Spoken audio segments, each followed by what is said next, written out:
Hi, and welcome to Blueprint of an Athlete, where science meets sports. I'm Dr. Robin West, a board-certified orthopedic and sports medicine surgeon, and your host as we explore the intersection of performance, recovery, injury prevention, and innovation. Today, we're going to take a closer look at baseball, hitting development, analytics, mentorship, and the mental game, and what it takes to perform under pressure. I am so excited to have Howie Kendrick on our podcast today. Over 15 seasons in Major League Baseball with the Angels, the Dodgers, the Phillies, and the Washington Nationals, Howie has built a career defined by consistency, versatility, and trust from his teammates.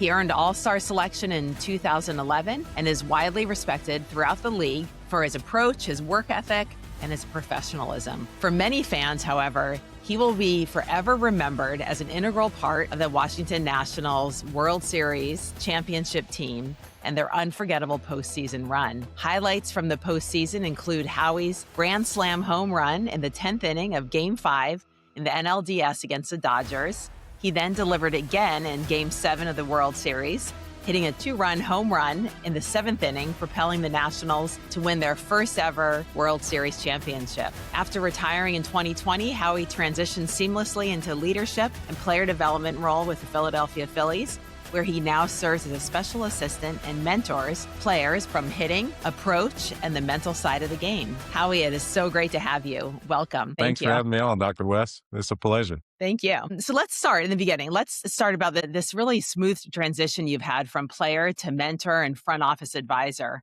And what led you into this role, and what have you enjoyed most about staying close to the game as well as the players? You know, it's interesting. When I retired, I didn't really think about getting back into the game. And I was sitting at home, and Kevin Long just happened to give me a call one day and asked, hey, man, he'd taken a job with the Phillies.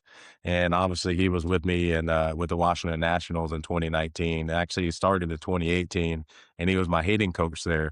And we kind of connected at the time, and I really like his philosophy, and he really helped me make some big changes in my game. And he approached me in the off season of 21 and was like, hey, would you be interested in working? And I was kind of like, kind of happy doing what I'm doing right now. I was hanging out with my kids and family. And he goes, well, what about if you can give us a certain amount of days? And so I met with Dave Dombrowski and the other Phillies front office people. I think one of the assistant GMs was with him as well. And then we got to talking, and we agreed on an amount of days and a time frame. And it was only for the first year that I did it. And I didn't even know if I was going to like it. I got around the players and got into the locker room, and I'm hanging out with Kevin, learning hitting, teaching hitting, helping with hitting. And it was like I was still playing, but I didn't have to get on the field. And that was one of the things that I really liked, is I didn't really have to be in the front office. They gave me the title of special assistant to the GM, but my role is more, I'm around the players and I hang out and we talk the game. I'm on the bench during the games, and that's where I like to be, because you can gather information and you get to see the game, and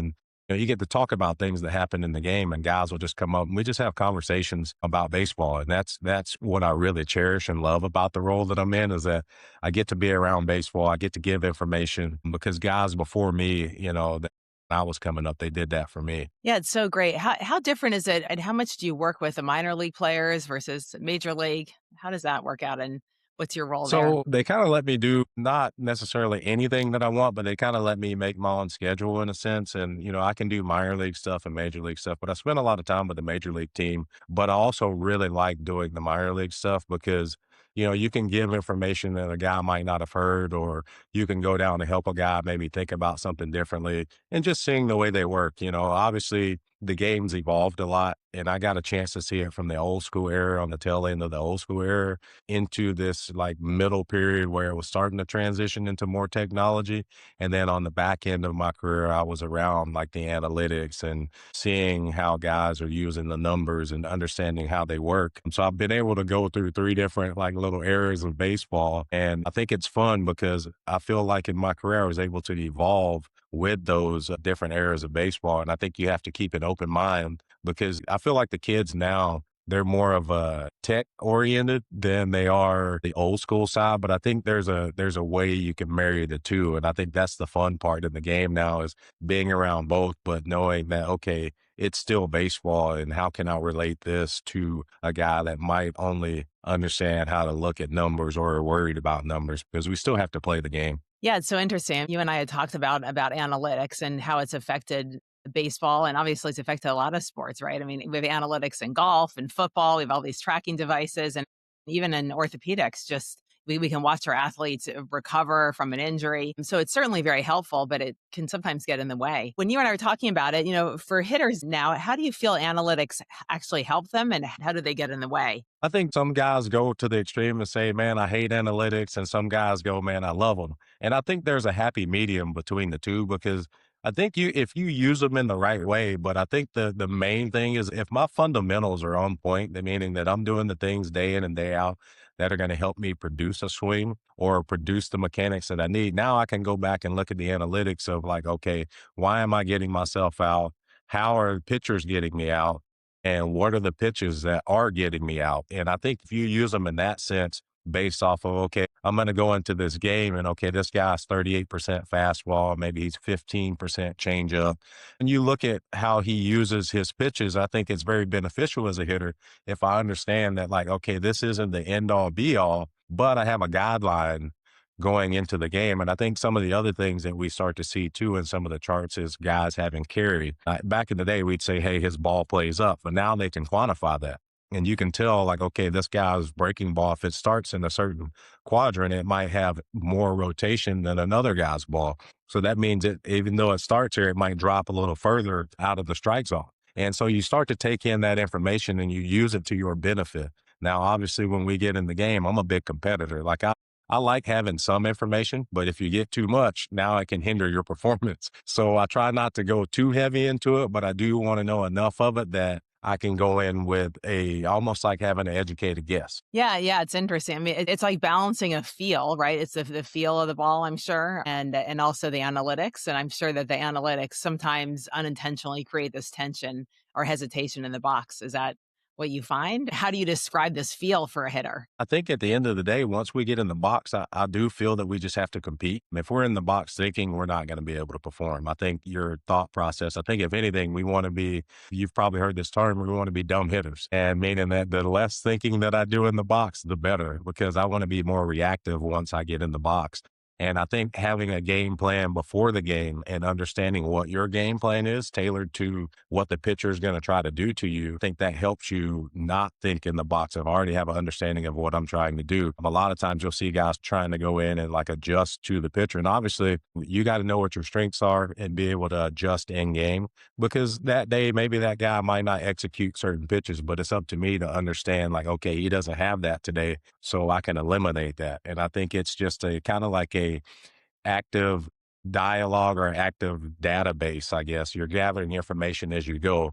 And I feel like sometimes the numbers of what a guy has done could get in the way of a guy going in the game and being able to see what he's doing right now. Yeah, that makes sense. I mean, you have a split second to react. Like you don't have time to think. So I'm sure that studying some of the analytics beforehand may help you make that quick decision. Yeah, it does because you're dealing with the information that has already happened. Okay, so if I'm dealing with information that's already happened, that's telling me a track record. It's giving you a baseline of what the guy's done so far. The things that I would like to look at as a hitter was, okay, how many people does this guy walk per nine? What's his command like? Does he throw strikes? I mean, that was really important for me because I was an aggressive hitter. So if he was a strike thrower, I was going to be more apt to be more aggressive. And say maybe I'm hot at the time as a hitter, they're probably going to feed me more of the stuff that I struggle with early versus giving me a fastball early. And because I was always a guy that really hit off the fastball and I hit the fastball well, but teams would know that. So like sometimes you have to understand what the other team's trying to do to you.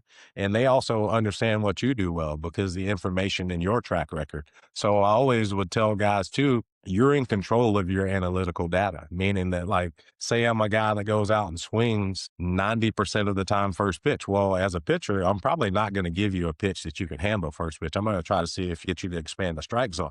If I can do that, now I'm ahead because 0-1 versus 1-0, that changes things a lot. It's in the pitcher's favor if it's 0-1.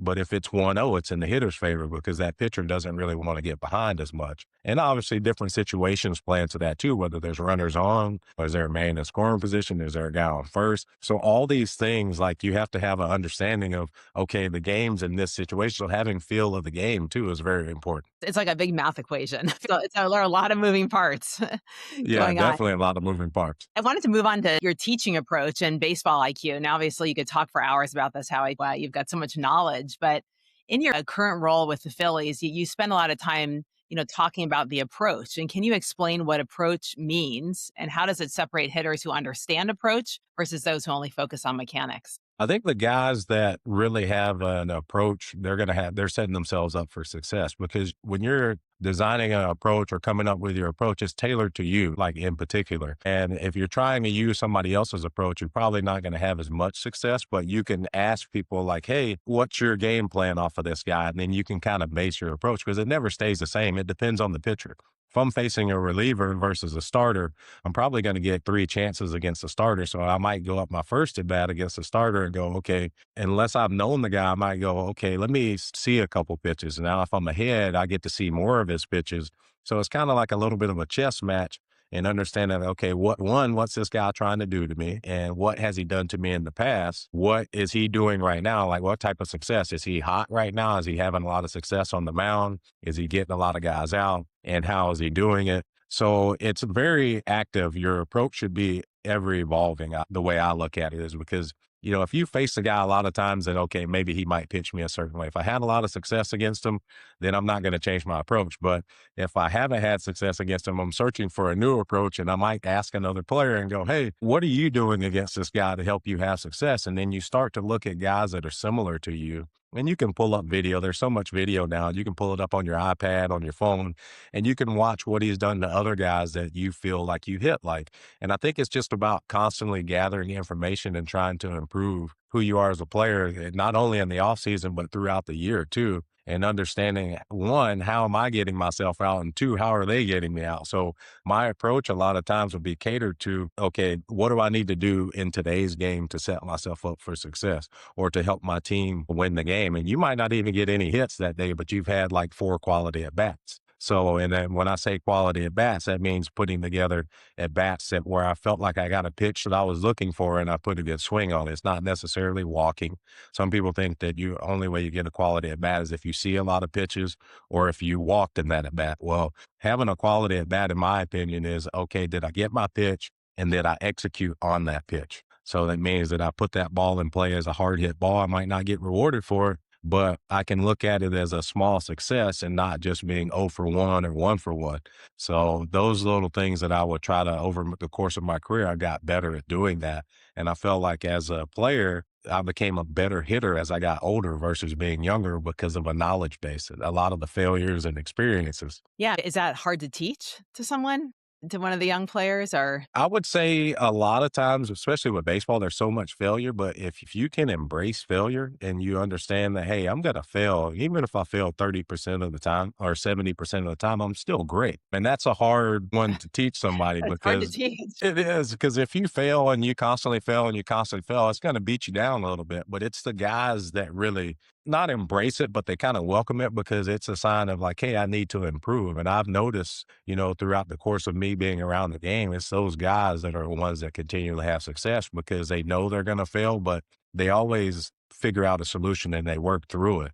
And I think that's one of the biggest things is like, okay, can I work through this and how do I improve? How do I get better at this weakness? And that's the game of baseball. You're improving your weaknesses to try to make yourself a better player. Yeah, I can imagine it would get frustrating having, like you said, that percentage of success. But again, when you do have the success, you hold on to that, right? And it makes you strive for more. How has data, information, and video kind of changed the preparation, like during your playing time? Again, you played for a long time, but that obviously changed a lot throughout your career. I mean, there's so much video. I mean, if you watch a game now, you see guys right after their bat, they go back to the bench and they pull up their bat on the iPad. And Yeah. sometimes it drives me nuts because I always tell people, or I'll say to some guys, I'll say, hey, man, you just swung at the pitch. You know what it was. And if obviously it wasn't the pitch you were looking for, or they'll miss a pitch, or they'll even hit a homer, or they'll hit a double, and they still come back and look at it and they want to see the swing. And like, to me, I like video but I also don't like video because I just want to play and I get the feedback in game. And a lot of times you'll know whether you did a certain thing. But video is very beneficial in the fact that if I'm struggling at the time, I can go back and look at it and see, okay, I used to be a guy that would go back if I was struggling. I go, oh, let me go check my mechanics. Yeah. And then I go, oh man, I'm trying to change my mechanics right away. Well, as I got older, I started to learn like, okay, the first thing I would check was my timing. Because if my timing was off, then I'm going to probably have poor vision, meaning that I'm not going to see the ball as clearly because I'm rushed. I'm probably going to make bad decisions because I'm rushed and my mechanics aren't going to sync up because I'm chasing bad pitches. So it's hard to have good mechanics swinging at bad pitches. And that's what I started to realize is like, okay, let me go see if I'm on time or a little bit early. And if I was late, I noticed that I was chasing more of the pitcher's pitches and things like that. But then once my timing got on point and I fixed that, it seems like all my mechanics and everything else followed suit. And so that was one of the things I was talking about as I got older. I learned how to analyze the video versus just watching it. And I think if you analyze it in a good way, and then there's also times where you just want to watch it. You want to watch good swings because I'm big on like the mental side in understanding that like you take in information without trying to analyze it, especially good information, and it just impresses on your subconscious. And now your body will start to eventually, I think, do those motions. And I would always want to try to watch video in a relaxed state, even with like music in or things like that.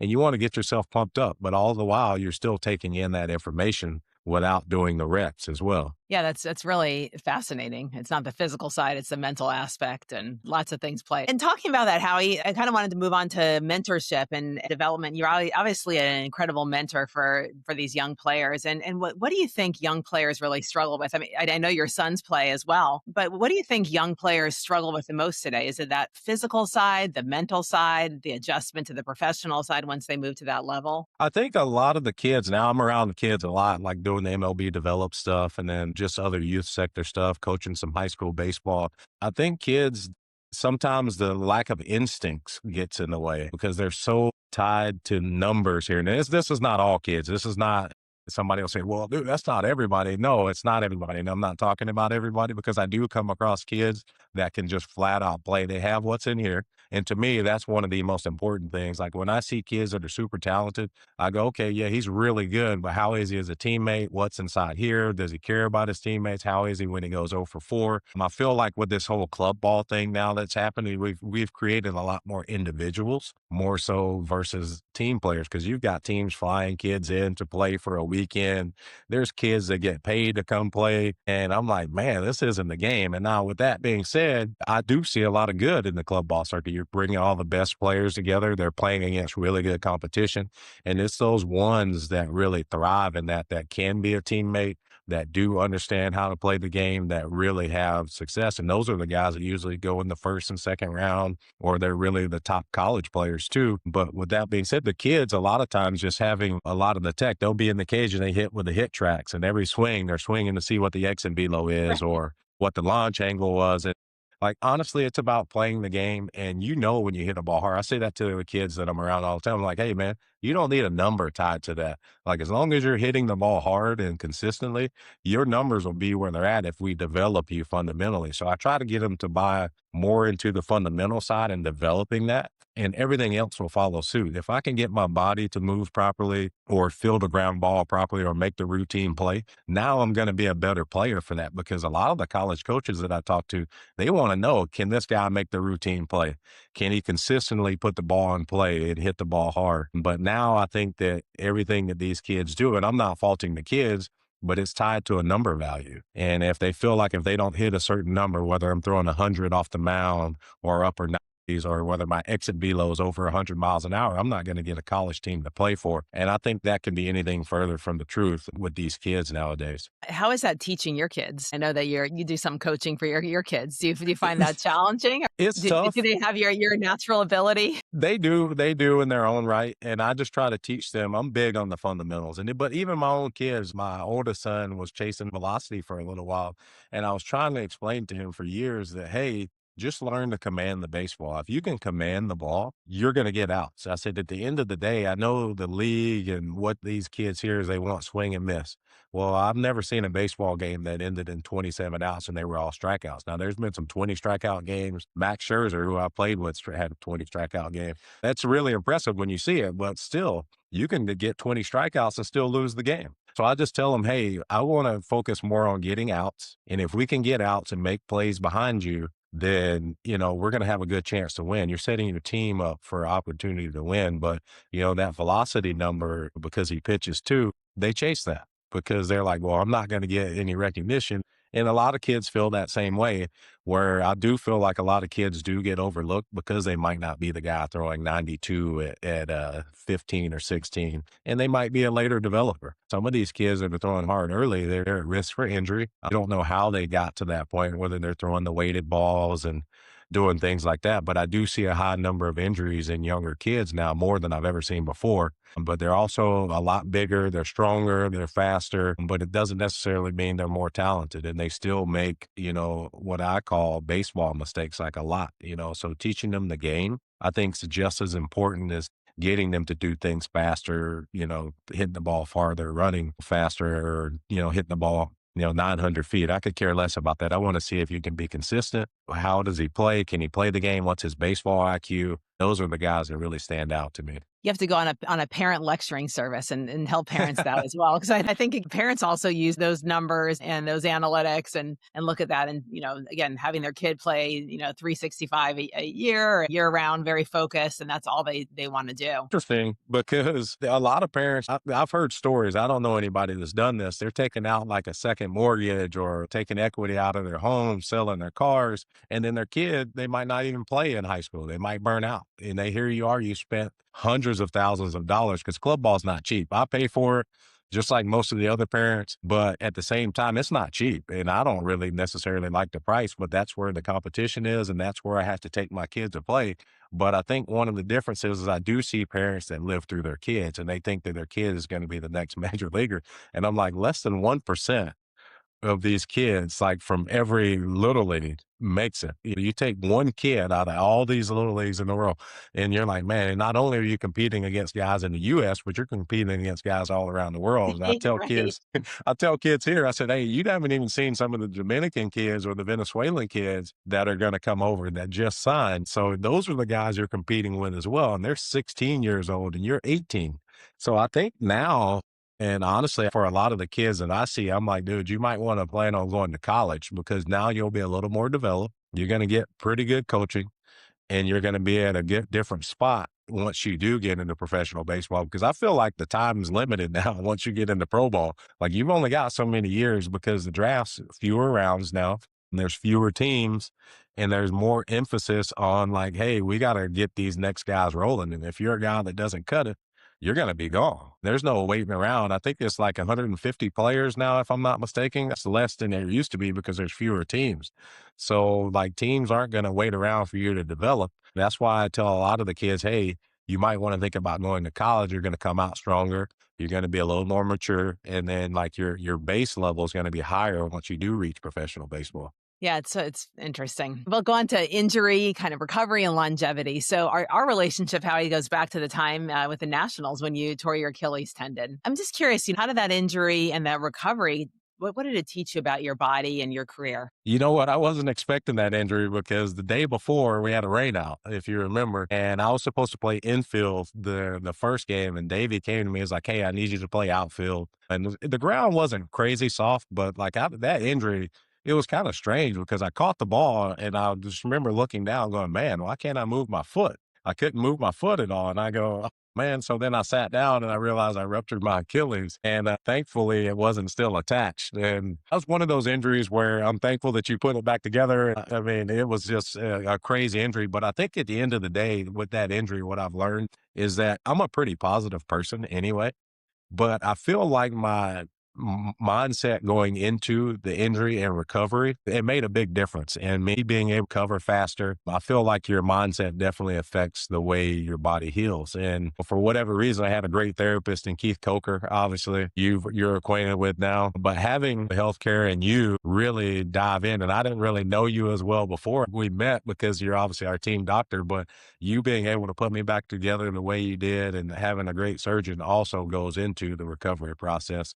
And I just really tried to trust what you were telling me and what Keith was telling me. And I trusted that process and I was able to return pretty rapidly. Yeah, like pretty quickly. You look, he went to the World Series a year and a half later. And so it was a pretty quick recovery. But obviously, I always tell athletes, like, listen, I'm going to lay the groundwork. I'm just going to do the surgery. I have a little tiny part in the whole process. You've got the recovery side and you've got the whole aspect. It's the physical side, it's a mental side. And that, again, having that great foundation like you had, that optimism and that you're going to get better. And that makes a huge difference. I feel like mindset plays a big role in a lot of the things that we do. Things are going to happen, but it's how we think about it or how we deal with it. I mean, that's one of the things like too, I've been working on lately just in my own life is just like understanding like, oh, things are going to happen, but one, was it in my control or what could I control? And two, what's the solution? And sometimes things work themselves out. But if we go into things sometimes with a bad attitude, with the wrong mindset, bad things continue to happen. And one thing I've noticed over time, I've had a few injuries, but the way you look at it and the way you go about it, I do definitely think helps your body heal because it's in a good state. Your mind's in a good spot. And I think it helps promote healing. And like I said, having a great doctor also helps and having people that understand that you trust, that you can trust and you're trusting what they're telling you and you have to follow along with that procedure because I've had times where I've been injured and I was like, oh, you want to rush back, but it only ends up setting you back even longer.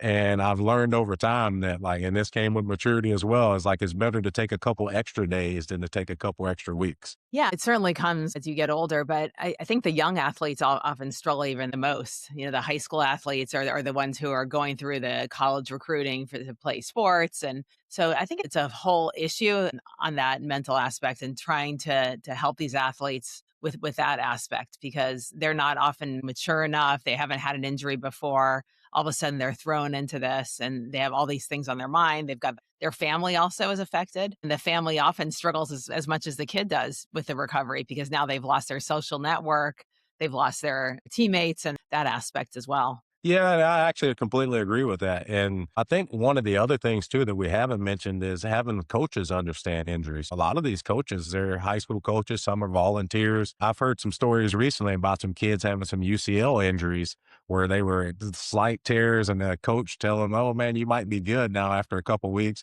Having a kid throw a bullpen and he ended up tearing it completely, had to have surgery. And sometimes having the coach understand too and not be in it for his own gain. Even on the club ball circuit, sometimes they'll overuse kids. I see kids throw 100 pitches. That's the one thing I'm happy about with my son because I'm around the game. He's never thrown 100 pitches in a game.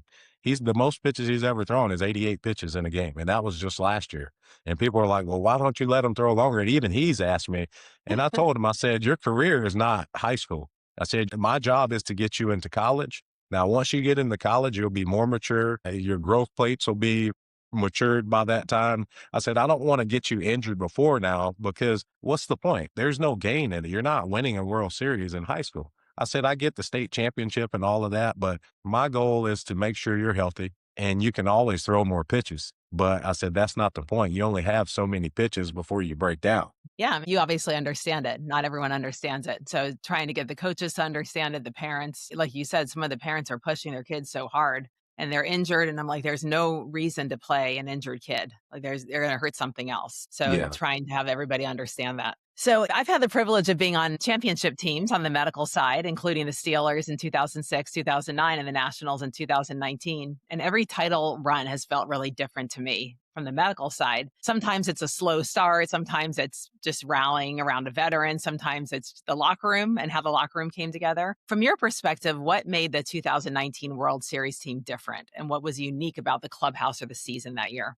What's crazy about that team is with the way we started 19 and what was 1931, there was rumors that they were getting ready to dismantle the team and fire Davey. And I don't know if any of that was true, but We made a couple trades. We got some guys in, we got healthy finally. And I think the one thing that we all had in common was that we all were in the struggle together and we were all got along. We hung out off the field even before any of that stuff started. Like we had a great veteran core of players. Most of our team was veteran players. And we obviously had Juan Soto and some younger players, but we just kind of let those guys be them. We brought them into the fold because we needed them to play well. But once we got on our roll, we felt like every game was like a playoff game because we were so far behind. Nobody expected us to make the playoffs. And they were all like, well, they're done. They got no shot. But every game we battled, we battled. We never thought we were out of the game. And I think the thing about every guy is one, we cheered for our teammates. Even if we weren't playing, I wasn't an everyday guy, but when the next guy was in there, we cheered for him. And then when it was my turn, I was ready to play. We didn't really complain a lot and we competed. Like it was like pass the baton type mentality. Every guy put together quality at bats. We were going to grind pitchers down. Our pitching staff was unbelievable. Anibal, Max, Corbin, we just really locked it in. Doolittle was big for us at that time, but we had a really good culture in the locker room. We made every guy feel like they had a voice, and we liked it that way. We didn't really come down on young players. We didn't literally blast them in the dugout. And I think it really came down to our veteran guys being able to lead the ship. Davey really didn't do much. If he had an issue, he would call me or Scherzer or Rendon or Anibal or Parra in and say, hey, I need you guys to take care of this. And we would get it handled. But we really didn't have a lot of issues just because guys understood what our game plan was and we were all on the same page. It was a great year, great season. Yeah, it was fun all the way from the top to the bottom. But like, I mean, even our training staff, we all had a blast together and it was truly special. And I tell people I've been on teams that were talent wise far better, but never with the culture that we had in the locker room. Yeah, it's that combination. It seems like when I look back at the teams that I was again part of from the medical side, it was just that culture. It was something unique, something clicked that year, and you almost knew it was going to happen. You know, as the season went on, you're like, we're going to go far. Like you just had this feeling. Again, I've been on other teams where we're playing so well at the end, and then I had this feeling we're not going to make it. Just again because the culture wasn't there, didn't click as well. People were playing Yeah, more I agree. You individual. can feel it sometimes. You can definitely feel it. Yeah. Howie, if you could give one piece of advice to a young athlete who's trying to reach the next level, what would it be? You know what? Everybody has talent, but not everybody maximizes their talent. And what I mean by that is it's really easy to just rely on your talent, but talent without work is just talent. And eventually that you're going to run out. You're going to run into the people that are working hard with talent and they're going to just leave you in the dust. Even a kid that's less talented, but is a hard worker can surpass a guy that's even way more talented. Don't ever look back at something you're doing, whether it's baseball, football, basketball, even an everyday job and go, man, I really wanted that, but I didn't give it my all because that's going to eat you up way more than anything else will. Cause you're going to always have that thought in your mind. It's like, what if I would have done this? Or what if I would have done that? And I tell the people, you don't want the what ifs because if you got the what ifs, then it's going to be a long path ahead of you. But, you know, I've seen people that have done that and ended up doing other things, but they learned from their mistakes and they went into other fields and they attacked it with a different mentality. But I just always knew since a kid, I was always a hard worker. Didn't grow up with a lot, but I learned how to work early and I was never afraid to fail. I grew up around failure. I saw it all the time and just knew what I didn't want. And I was just lucky enough to be around a lot of good people that gave me an opportunity. So to most of those kids, find the right people. Everybody's right for you and there's opportunity out there, even though you think there isn't. You just got to be looking for it to be ready for it when it does go. That's a great departure to our program. I loved it. And, you know, I think everyone can learn from that. Obviously, you never want to regret missing out on something because the opportunity is not always there. I Yep. think people always say, oh, you're so lucky. You're so lucky how you made it this far. But, you know, it's not luck, right? It's a combination of that hard work and an opportunity. And it's where this crossroads happens. I think that 100%. great recommendation for everybody. So this has really been great. Thank you so much. You're not only a great player, but you're always so optimistic, engaging, and incredibly dedicated to your craft. You're an amazing teammate, both on and off the field, and that's always evident to anyone who's had the chance to work with you. So thank you again for sharing your insight and continuing to mentor and be a role model for our next generation of athletes and leaders. I really appreciate you being here, Howie. Well, thank you for having me on. And, you know, anytime you ask me to do anything, I'm always there for it. So I definitely appreciate it. You're a true professional. You know, I always enjoyed the conversation. Thanks so much. And if you found this episode helpful, please consider subscribing, sharing it with a teammate, parent, or coach, and continuing the conversation around what it really means to support the whole athlete. Until next time, this is Blueprint of an Athlete, where science meets sports.